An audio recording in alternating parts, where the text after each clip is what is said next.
incredible group of leaders on the absolute cutting edge of innovation, including many CEOs from the world's most successful businesses. Yeah, but you know, EG&G, one of the plants is on the edge of the Area 51. They're the ones manufacturing the implants that you're taking out of these abduction victims. You know, you don't need an RF frequency plant chip to track anybody. They're not coming from outer space. They don't need that. If you're interstellar, you're transdimensional because their technologies are way beyond that. I said, this is human. Project BlueBEAM at one time or another. Now, for those of you that don't know what Project BlueBEAM is, it is a military project working with the hidden hand, the dark government, the deep state, the elites, whatever you want to call them, where they will use holographic projectors along with voice to skull technology. When you're so tied into these technologies, you're not really seeing what's going on in the real world. All the things that are going on today, like surveillance, hacking of phones. The intelligence community, what I discovered was amazing. There has been a plan in existence since about 1917 to create an artificial extraterrestrial threat to this Earth in order to create a one-world totalitarian socialist government. Of Project BlueBEAM. Project BlueBEAM is a top-secret operation of the National Aeronautics and Space Administration, NASA for short, of the United States of America. Project BlueBEAM is divided into 4 steps.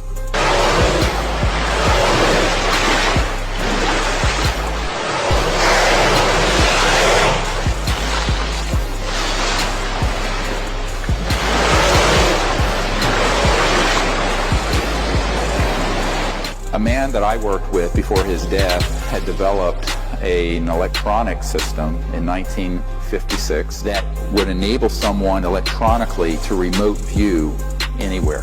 This was taken right up the road from me in Maine, the state of Maine. And it's an incredible rectangular moon. This right here appears to be a fake moonrise going horribly wrong.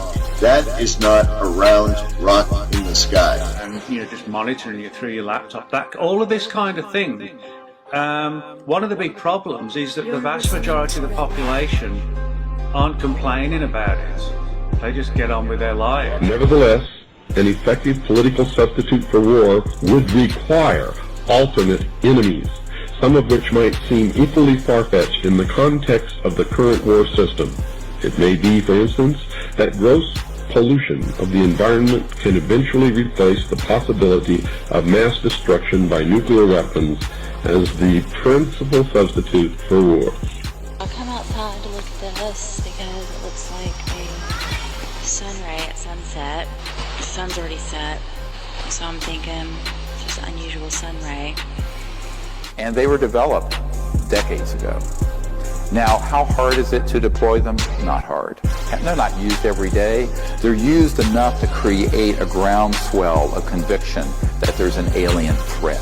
So you take that capability, combine it with man-made UFOs, combine it with disinformation in general about the subject, and also certain chemicals, and you can launch an entire... Step 1. The first step in the NASA BlueBEAM project concerns the breakdown of all archaeological knowledge.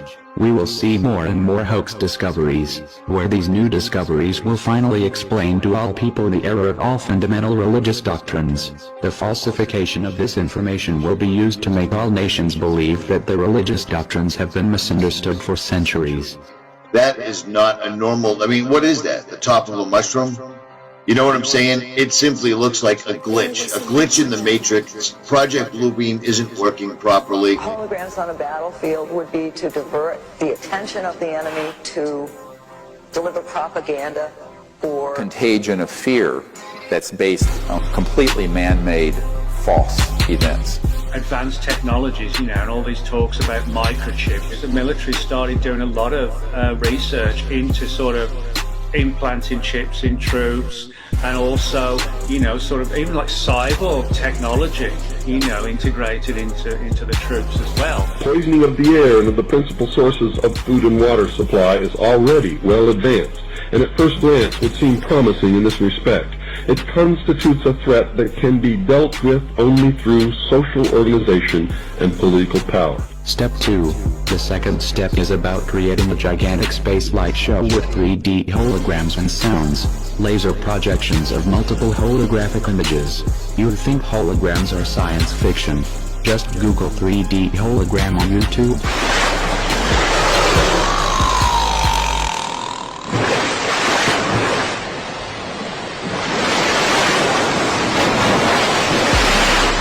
The UFO phenomenon, it has all the earmarks of the most successful, most sophisticated mind control operation in the history of the world, and you are ignoring it. Step 3. The third step is a telepathic electronic two-way communication with extra low frequency, very low frequency, powerful waves which are able to reach everyone on Earth. Using H8ARP wave technology, ELF-H8ARP waves can be directly projected into the brain, causing the brain to receive messages. Something very frightening to make the enemy run away if you think that he will believe that what you're sending is really an angel, a devil, a UFO. That very well possibly there's going to be an alien invasion. And the government knows it. Right. And consequently, they are trying to prepare the people. Create the possibility in the minds of the people of the world that we are being threatened from some other species, from some other planet, and do it in a way that if anybody questions it, or challenged it, or wants to talk about it publicly, that they are ridiculed. They wanted to see how the people will react if the people really thought that there was an alien invasion from another world. It was called War of the Worlds. Step 4. Electronic universal supernatural manifestation designed to deceive will create the following illusion. Make mankind believe an alien invasion is imminent. How are they going to project the images on the sky? Well, if this is your question, then you have to get back to step 2, and research on 3D holograms.